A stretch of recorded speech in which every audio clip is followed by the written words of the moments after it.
Hey, Miguel Iturrate back here on the CRP, and I've got a very special edition here. We've been talking all elite wrestling in the wrestling world with the other cohorts here at the CRP, and I figured I'd go out and get an expert to help me out and to take us a little further into the world of AEW versus WWE. And I called upon an old friend of mine. I've got special guest Jeff Osborne joining me. Jeff, how you doing? Hey, pretty good, man. Good to see you. Yep, I'm happy to see me and Jeff. We got a long history. We could probably fool around and burn this podcast up talking complete nonsense. But I want to stick with all elite wrestling because I know from when I met Jeff that Jeff always had a foot in the pro wrestling business. And, he's got friends that go back 20, 25 years. But this whole elite thing, he's got friends on both sides, I think, and we maybe get a little bit of insight because I'm excited about all elite wrestling. Just because, not that I don't like WWE. I mean, I watch the WWE product and stuff like that, but I do think that there are a few things, especially when you start hearing, and I'm a mark, but I do follow a little bit of what goes on in the business, and you start hearing, things that are I would consider a real problem if I were at the top of a company, and that is problems with the direction of the writing and the creative aspect of it, And when you've got people that are just going out and reading scripts and they're not happy, and like I remember hearing Ryback say, they had me going out and it's like, I'm looking to feast or whatever it was, the catchphrase, feed, I know feed me more, but they had him saying, I have a ravenous hunger or like repeating is something stupid, Yeah. And those complaints, that makes it hard to work. You know what it's like if you're not happy at work, and all elite wrestling right now really does have that feel good capacity to it. And does that have staying power? Take it away, Jeff. No, I mean, it's always good for everyone, especially, it benefits Vince McMahon to a degree when something like this happens. One negative that we spoke of beforehand was guys leaving like, Dean Malenko.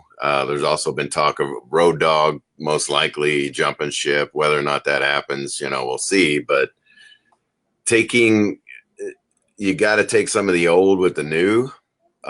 Just as we spoke off the air about Tully Blanchard coming in, there in some cases would not be Dusty Rhodes without a Tully Blanchard.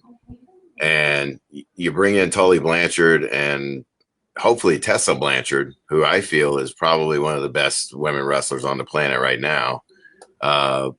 Hopefully she follows him. As far as going head to head with Vince, I don't know if that's their plan. I think their plan right now is just to get on television, produce some consistent TV. They have the manpower to do it. They have, as far as wrestling goes and wrestlers go, outstanding product, very compelling. Most of the stories are told inside of the ring, which is the difference between WWE and most other products, such as New Japan. You watch a New Japan show, those guys don't have to say anything. They don't have to talk. You don't need an angle. They just tear it up and they just take it home and steal the show. Now, as far as, whether or not the ratings are going to hold, I think they're going to open with a monstrous rating. And TNT is behind this. I think there's a revenue split with as far as advertising goes. So they bartered their way on television. But I think it's a long time coming to have wrestling back on a Turner broadcast. Yep. And now let me ask you a couple of questions. Now, there's all the, and I've heard Cody Rhodes talk, and obviously he's one of the faces of the company. I've also heard Tony Khan talk, and they're both like, we're kind of cool. We're cool with WWE. You correct me if I'm wrong, but I think it is already AEW versus WWE because Vince has already noticed. I don't think Vince is going to sit back and be like, oh, let them do their thing. We'll do our own. That's cool. That's not his.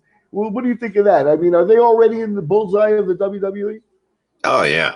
I mean, think about this. When is the last time anyone has left Vince McMahon to jump to another promotion for more money? No one's ever. It was Bret Hart. Now you have John Moxley or Dean Ambrose. He just blatantly left for more creative control and more money. So think that's very serious when you take a top 5 guy like a Dean Ambrose, who literally was the workhorse of that company. Him and Roman Reigns did more dates in a year than anyone else did. They carried the show. They sold a lot of merchandise, and that guy leaves for another group. It also makes me wonder, I'm like, well, is he a spy? And I got to think about that. I mean, it's kind of a weird situation that they even acknowledge him leaving on television, which was just so strange because they never acknowledge anything like that. But this is the first time that someone has been stolen from Vince McMahon in many, many years. So yeah, I would take offense to that. I think that, you know, Vince and everyone there is kind of dismissing it on television to a degree, but behind the scenes, I think it's very, very serious.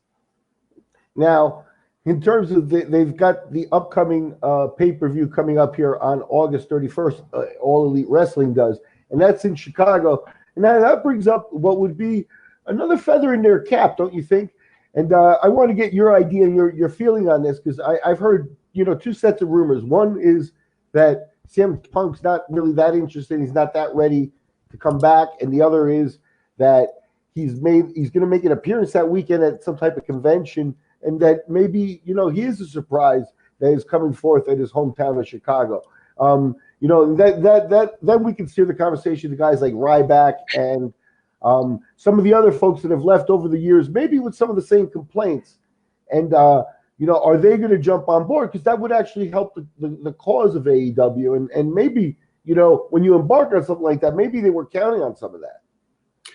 With the Punk situation, I mean, Punk does, people don't even realize it, but CM Punk does conventions all the time. He actually wrote one of the Thor, a run of Thor comics for Marvel Comics. He loves comics. He always has. Now he's doing conventions. I mean, this guy doesn't have to do anything for the rest of his life. He's very frugal with his money, very smart. I was told by Dutch Mantel. Living, right? I mean, yeah, you know, Dutch Mantel, who was backstage when all this happened. I remember talking to him, and I said, you know, he'll be back eventually. And Dutch, who's been around for, I guess, 50 years now, said, no, I really don't think he's ever going to come back again. And that kind of struck me. I'm like, wow. And I mean, never say never in wrestling, but being that Punk did a match kind of off the book somewhere under a mask or whatever, that's kind of odd. But I hope we don't. But yeah, I hope we don't see him fighting again. I mean, that nothing takes a lot to get in there, and the guy did sell tickets and put asses in seats and get eyeballs on the pay-per-views. But there comes a time when you know your limitations and know you're one of the best on the planet in another industry. And I wish he would love to see him come back. It'd be massive. That would be a game changer for AEW. You know, here's how my take on it, and you know, we could talk a little bit of UFC history as well between the two of us, and we have some background to do it. So I can freely say I respect Punk, you know, because I think the bottom line is part of it was giving the finger to the old business as well, and you know, and the foil there's Brock Lesnar. You know, to me, it's Lesnar's the guy who's been doing that, and Lesnar's the guy who really also upsets the apple cart in WWE, with a lot of the people in the locker room not liking him in the part-time schedule and things. And CM Punk was very against that part-time schedule. And I think part of his decision-making was, I can do what he does, you know. But heavyweights have it different than welterweights, guys. You know what I mean? And that's what I think he ran into. And the fact is that that's hard, you know, for somebody to recognize or read coming from where they're coming from, you know. But welterweights is a whole different weight class with a whole different pool of talent, depth, and things like that. And heavyweight, and Lesnar's a special guy too. So you know what I mean. The fact is if there was any imitation to it, I can see that, and I still respect him because you got to try it. And he tried it, and he tried it again. So and being a public figure, the humiliation and stuff like that, he doesn't deserve it. He does deserve respect, I think. And I would love to see him come back, which is why. And here's the other notable thing, you know. Again, from a wrestling perspective, you're talking about that whole thing happened, you know, more than half a decade ago, right? At this point, so they still chant his name. They still chant his name. You know, so the guy really, and he's still under 40 or right around 40, which in pro wrestling has that. So if he were to come back, I think it would be a huge feather in the cap. We'll be watching August 31st, see if there's some type of hope. Now, let me ask you, what have you heard about the situation where I forget what was the name the guy used, but he's a high flyer that they call Pac now, and they're using the name Pac, P-A-C. Yeah, Pac, or I guess it's Pac or Pac. Well, Pac, I don't know how to. And I realize I get if it's Pac or whatever. But what was his name that they used in WWE for him? Because he came on, was super exciting, and then disappeared, and now there's been the rumors that he's going over to AEW as well. What do you know about him? Well, if I remember correctly, I could be totally off here, but I think there was a breakdown in communication and creative control at the last pay-per-view, where I may be wrong. I know there was a match that didn't happen because of creative control, and the guys couldn't come to any kind of agreement, which is another kind of letting the inmates run the asylum type thing. A lot of these wrestlers are getting a lot of power, and sometimes creative control has got to be controlled a little bit before it gets completely out of control. No, and there's a reason that things become corporate eventually, right? Because you do have to, go through growing pains and stuff like that. But at the very initial start, it is an attraction that sets some things in motion, such as, like I said, bringing in Tully Blanchard with the Dusty Rhodes connection. I mean, now you're talking about a storyline continuing over a course of maybe 30 years. And that's unique. And they've talked about the different course their storylines are going to take and how they don't like it. And another thing, I want to get a review with you the in-ring action, because I know that you're a genius when it comes to the in-ring stuff too. And I have questions, How do you feel about like the longer matches and draws and things like that? Because I think that was, oddly innovative because we really don't see that anymore in WWE. Yeah, I recently watched on the WWE Network. You would probably get a kick out of this match. It was Harley Race versus Bob Backlund, and I don't remember this at all. Very early 80s, 30. I believe it went to a 30-minute draw. Okay. One of the best matches I've seen in the last several months, but it is old school. I love seeing draws. I have no problem with it at all if the match is good. And someone once told me a match between Harley Race and Dory Funk, I believe in St. Louis at the Kiel Auditorium, it was a contest to see who could put each other in the headlock more and get her. I mean, back then you could do whatever and get so much heat out of the crowd, and those guys were just killer at it. I mean, I go back and I look at the example I'm giving you between Harley Race and Bob Backlund. Harley spent most of the match where he could have been taking a nap 50 times on the mat. His back was down on the mat from a headlock takeover, and just laying there, selling that he was in agony, that Bob Backlund was just dominating wrestling him. They did so little and got so much out of it. Nowadays, you got to pretty much try to kill each other and do 5,000 spots to try and get yourself over and all that stuff. I wish it was slowed down. I mean, you look at a match like Dustin and Cody, that was beautiful. I mean, that was okay. So it inspired. Their different approach gave you a little bit of a different feel for that stuff. I felt that a little bit too. You're just, like I said, the draw with oh God, I forget the kid that Cody fought, but Darby Allin, I think his name is. And he did what they call a coffin drop off of the corner onto the edge of the. They do a lot of work on the edge of the apron, which is obviously the hardest part of the ring. It seems like they've extended that so that they actually have more room to work than your usual wrestling ring. Yeah. So there are some gimmicks there, and I want to ask you, with the Bucks, it's like, I mean,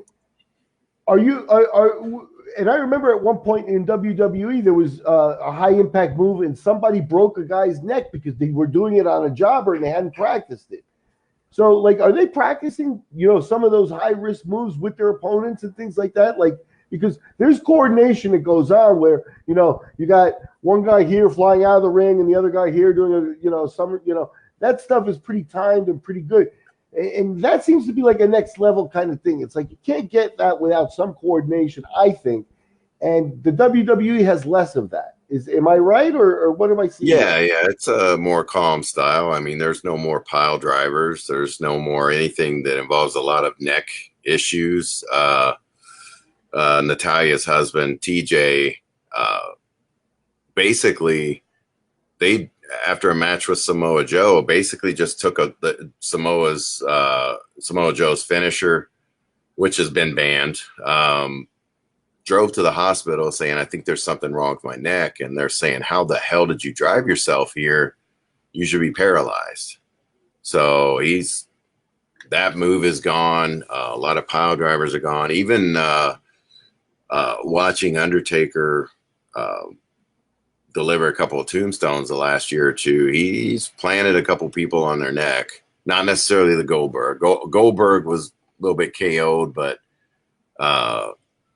when you look at the AEW style, New Japan style, it's hard hitting. I mean, you're going to take some forearms to the side of the neck. You're going to take some stiff shots. As far as coordinating some of those crazy high risk moves, I remember pulling one off one time in Evansville when I was a wrestler. It was a double 360 sunset flip. Never tried it, but I felt in my heart that I could do it.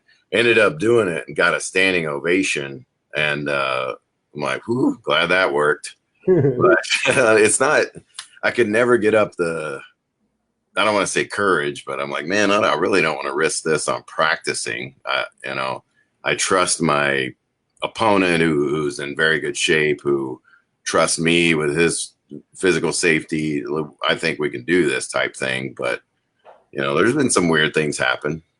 People get hurt. They're always going to get hurt. Sometimes it's just a freaky injury. The Owen Hart, Steve Austin was clearly just a bad idea. I mean, I still to this day don't understand why that even happened. But, rehearsing some of those crazy moves, I would just rather do it. And so a lot of times that's happened. I mean, even the Hardys that tell you that stuff. Yeah, no, and everybody's, geared to working together, but some of it just with the coordination and stuff, you can tell like that they've done it before and stuff. So what do you see their schedule coming forth here? Because they've done 3 shows that are kind of like the free shows, and then a couple of pay-per-views with the August 31st pay-per-view to launch the TV on TNT, and we'll have a weekly show there. And how do you see WWE reacting to them on TV? WWE's Fox deal is going to have some major backing. I mean, if you would have bought, I always told people to buy WWE stock because wrestling never dies. It just never goes away. And if the right competition came along, their stock could skyrocket. Now, the stock skyrocketed before AEW came along, but once I heard that Fox was considering WWE over UFC, because I follow the ratings and UFC's ratings were just terrible.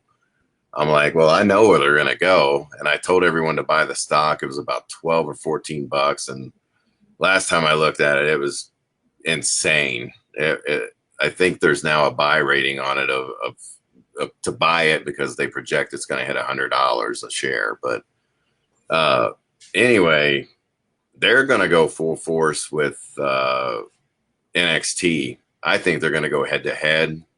NXT is going to have its own show. The fans are begging for that. It's a very, very similar audience, and this is AEW. I call it the 30-something promotion, but people are like, oh, it's 30-something, 30-something. That's where all the money is. That's where all the advertisers want. They want 18 to 35, and that's what AEW has. Same thing with NXT. In all honesty, and this is no disrespect to AEW, I think that NXT consistently puts on the single best shows on the planet.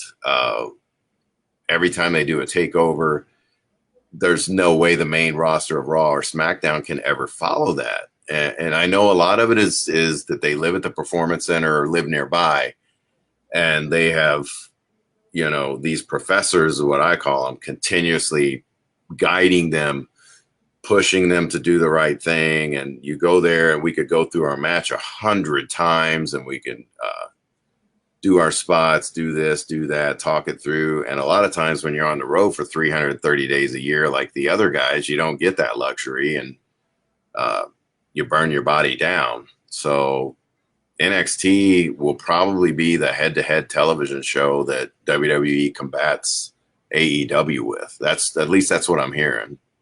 Yeah, and it makes sense too, because in the pecking order of things, Raw is the gem, and SmackDown's the competition for Raw, and NXT is always like the brand where the fighters get elevated to the other two.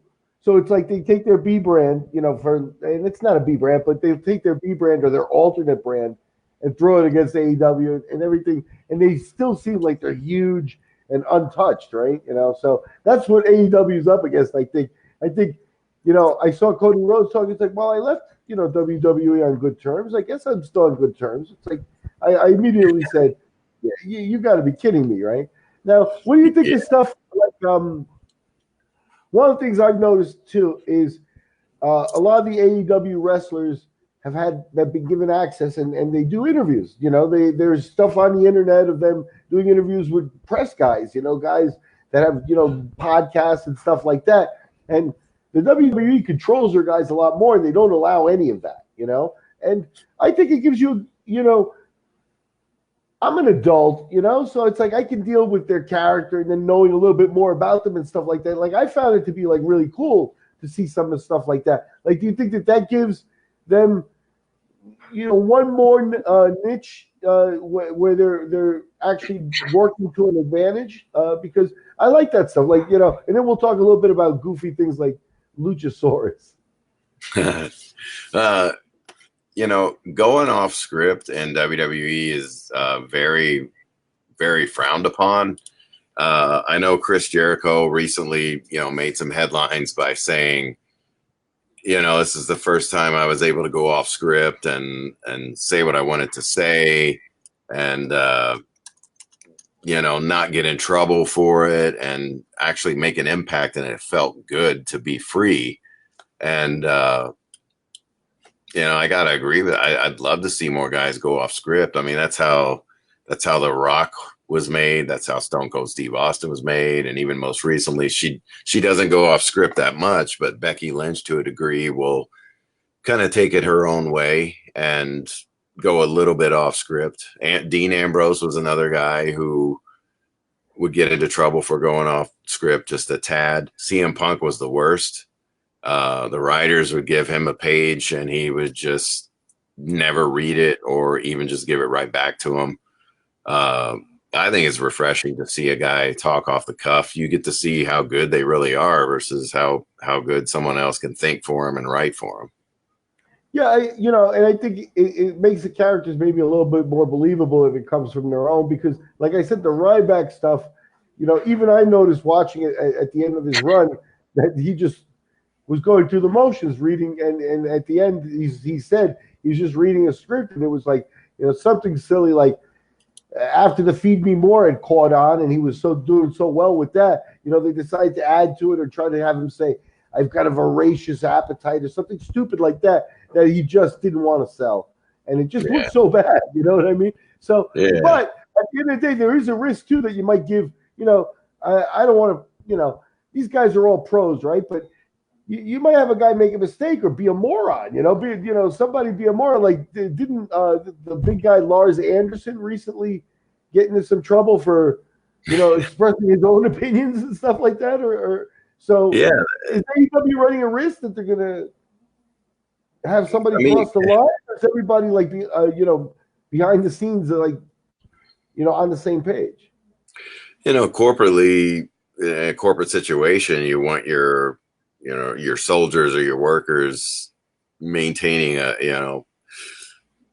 being not necessarily positive, but being negative in a good way, not an offensive or politically incorrect way, especially in this day and age of people getting their feelings hurt and all that stuff and accidentally saying the wrong thing. So I like that aspect of WWE being on top of their social media uh, that if you're smart and you can control your thoughts in your mouth, you should be okay. You're always going to get one idiot who probably going to say the wrong thing, or one guy who's just terrible at interviews, and those guys weed themselves out. I mean, you think Dusty Rhodes ever had a writer go, "Hey, Dusty, let me run this by you," because that reminds me of something. When I went to Costa Rica to call the first Bodog show, I was given a list of things I could say, and one of them was, Nick Shink wrote lines for me.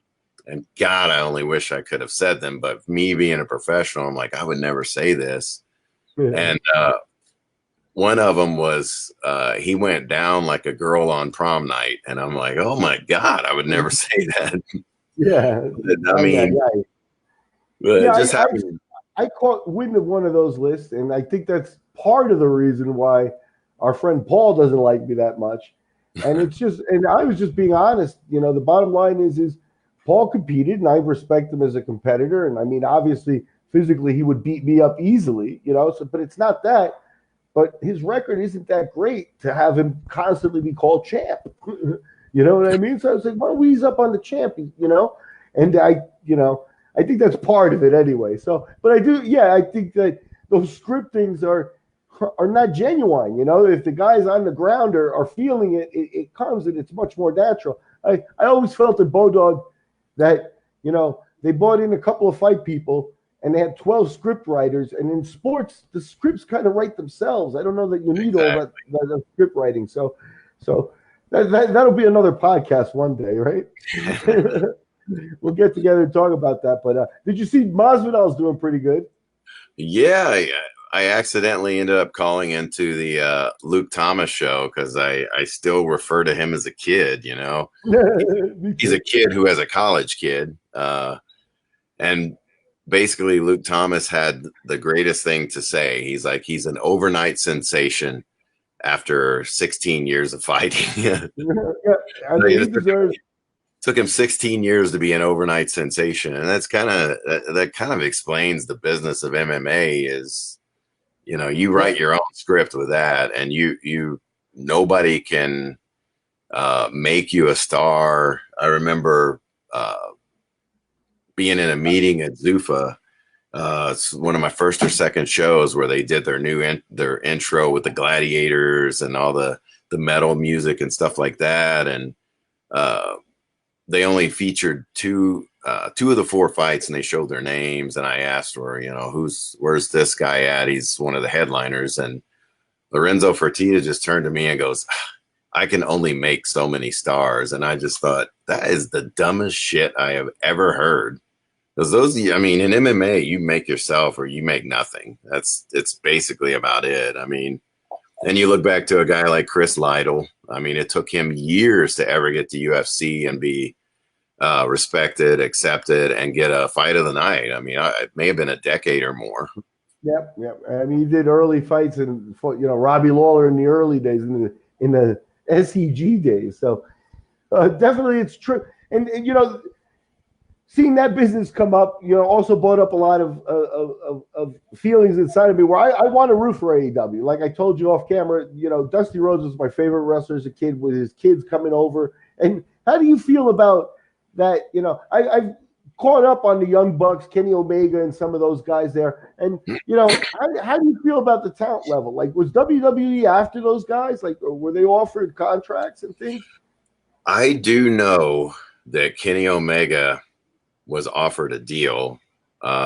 He was opting for a little bit more creative control, which I fully understand because he was the most over guy as far not in the world. No one would know who he was in WWE. No 10-year-old kid's gonna go, "Hey man, Kenny Omega, I got his action figure," and all, it's a 30 thing. But he was the hot name in the business, as well as with the fans and the whole wrestling universe kind of thing. He was a hot name. I mean, I know. Yeah, and back then, say in the beginning days of MMA, you only had the internet and tapes. Nowadays, you didn't even have the internet. You had tapes and DVDs if you were lucky. Now you have YouTube, and a fight in Tokyo is happening right now, and you watch it, you can even watch it live. And that's the power of the internet to make these guys larger than life. But from what I gather is, oh, without giving away a source, Omega had a deal on the table and went back to New Japan and say, hey, here's what I got from Vince. Can you do this and give me limited dates? And they go, yeah, yes. Yeah, we don't want him to go to Vince or WWE. And apparently he used one leverage against the other. Okay. And for me, I would take the less dates and keep making the money I do and as much money and preserve my body. And when I wind down my career, like a AJ Styles, who I still consider one of the best in the world at this present time, even, he goes there and finishes out his career on top. He is a mainstream star now, and I think the same can be done with a Kenny Omega, 2, 3, 4 years from now, if his body holds up. But given the limited dates, I like the limited dates. If they're not worried about house shows, if they're doing these big monstrous pay-per-views that sell out in just minutes, enjoy the money, take the money. You don't have to tear your body up every damn night. That's the only thing I don't like about the WWE is I see these women who are having killer matches in NXT. They're tearing the house down. Then they go to the main roster and you see them kind of dissipate because they're working 300 days a year and they're used to working, 5, 6, 7 days a month. And now all of a sudden, that's one advantage I think AEW is going to have is not a heavy schedule unless that's part of the plan. I would hope that that's not part of the plan, but it very well could be. Well, with the weekly TV, they're going to have to produce that. But I if it's the TV and then the quarterly pay-per-views, then that would be what would the WWE would term a limited schedule. I consider that one of those things like, the creative comes down to individuals because there may be guys who I've heard John Cena talk about creative and Cena, he's a crossover superstar. So those guys think different, but he's like, hey, you give me shit. I got to do something with it, so you got to make something with it. And you got to respect that. But there's some guys, the creative is big, but I think that the schedule is actually bigger if AEW can produce a better schedule for the fighters and have them not be banged up on their bodies and stuff like that. I think that's a real difference maker more than the creative, because the creative, different guys work it differently. CM Punk seems to be a little bit of an anti-person anyway, so he took the system on. Other guys work with it and call them millionaires. Yeah, he just happened. And I think at some point, if you're not WWE made, I think they're resentful. I don't want to call it a control issue or anything like that, but right now, Triple H and his crew have full control over NXT, and it's producing some of the best stuff on the planet, but it's not transitioning too well when they go to the main roster. You got Asuka, who's buried, arguably the best, probably one of the best wrestlers in the damn company. Charlotte Flair has, I don't even know where she's going right now. Still arguably one of the best workers in the company. Finally, they put a belt on Shinsuke Nakamura. He's been buried for the longest time. There's some of that stuff just does not transition well over to the main roster. And I don't know if it's the road schedule or what, or that, but when you talk about a CM Punk, there's a guy who wrote his own check. He made himself. No one made him. No one guided him. Hell, I don't even know if the guy ever had any kind of formal training. But I always thought that Vince and crew were very resentful when they didn't make you. And I saw Daniel Bryan take a beating after beating after beating to the point where some of it was borderline real for a year and a half, and literally, took him out of the game to the point where he had serious head injuries at one point. And they didn't make Daniel Bryan. They didn't make CM Punk. So I always thought they were resentful. It may just be me, but I'm not the only one who shares that sentiment. Yeah, no, But Cody Rhodes, those guys felt the resentment. I mean, Cody being the guy that left WWE to go on the indie circuit, and again, he's a guy that I think he's a good worker. No, I mean, you talk about a guy who's got pedigree. Dusty Rhodes is a legend from that era, and this kid grew up around it his whole life. And I mean, I think Cody Rhodes is one of the better workers WWE had. At one point, it's funny because some of the biggest superstars like Roman Reigns are, I'd rather watch Dolph Ziggler if Dolph Ziggler goes really hot and into his fight because I just like his style better. You know what I mean? A little bit more moves and stuff like that. I rate Cody like a Dolph Ziggler type, a guy who you could ask him to do anything in the ring. Yeah, Cody, man, I will never forget the Hall of Fame induction of Dusty Rhodes. I mean, I'd never had even seen Cody before. But he gave an interview about his dad. It was like, I just stepped back and go, son of a bitch, man. This kid, if he ever wanted to be, I don't even think he was wrestling at all back then. And I thought, if this kid wanted to give an interview, he could give a freaking interview that would just murder everyone. The way he talked about his dad, granted, there's a lot of passion there when your dad's Dusty Rhodes and you're talking about him, but he floored me with the speech that he gave about his dad. And I was sold on him then. And I remember actually telling Paul Lazenby, talking to him after that show, man, this kid, he may end up being somewhere. And then I think, maybe I don't know if he'll ever wrestle. But the whole gimmick in WWE, hated it. Just terrible garbage. And this goes to show you can just step away, use your real freaking name and become a star. I mean, and with this, being a second generation fighter and stuff like that, there was a story there. There's something there that you could easily run with, but they'd already humiliated the dad, with the polka dots and stuff like that. So it's like you can't play that. And they've messed that up a lot, like Orton, they didn't mess it up that bad, but they certainly don't use that, I remember Cowboy Bob was my dad's favorite fighter. You know what I mean? I mean, that superplex, he was one of the first superplexes, especially, for WWE fans working in the Northeast that got to watch that and stuff.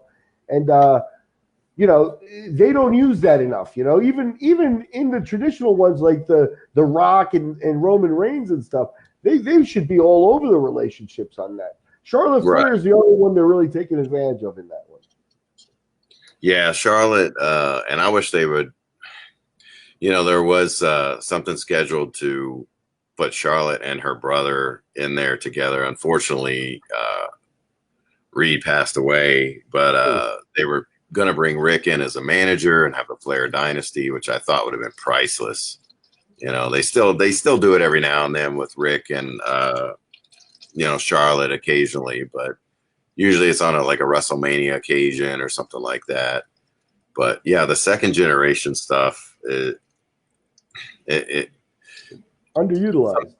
Yeah. Especially when the next generation is better than the previous, which a lot of times doesn't happen. I mean, there's some second and third generations where the guys are just blah and they're taking, not always.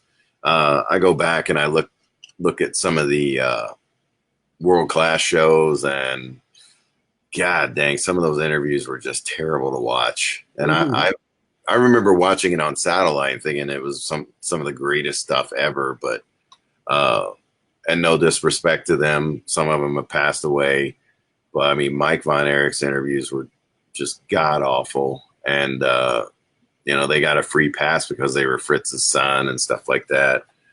But there has been some, Randy Orton way better than his dad. Don't mean to offend your dad's favorite wrestler there, but Bob Orton. I mean, Bob Orton Jr. was about as vanilla as you could get. But but my dad liked it because that superplex at the time, he considered him a guy who was just like deceivingly strong.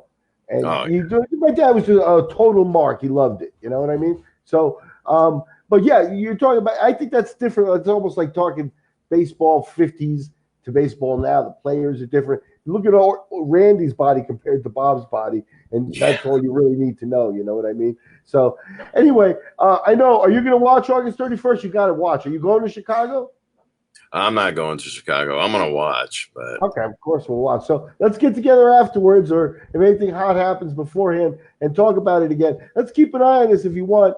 I'd love to have you back and forth because I'm rooting for AEW. I'd like to see them go, on a run more than the 3 years. I heard they have a 3-year contract and stuff like that. I hope they have more legs than that, and at least for the next 3 years, I think they're going to give it a shot, and hopefully, we'll see some decent wrestling. Some new type of stuff, Hey, nothing beats two shows going head to head with one another, trying to outdo the other. We win.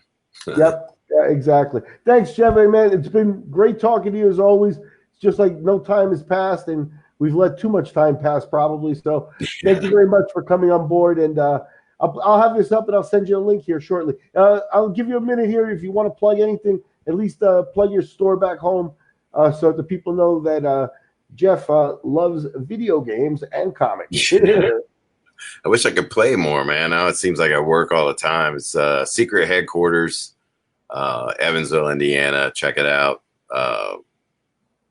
It's highly doubtful most people be in the area ever, but if you ever are, mention this. Come in and play a 80s arcade for free, man.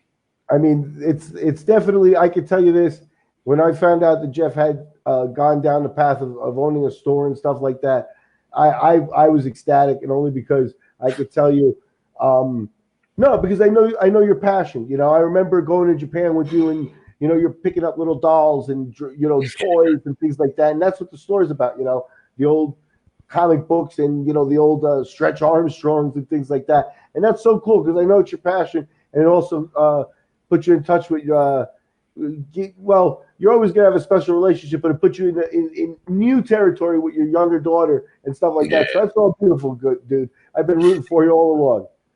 I appreciate it, man. Love you, man. Say hi to Cindy and everybody, and we'll be more in touch, hopefully. Will do. Good to see you, man. Yes, sir. Thank you so much. Bye-bye.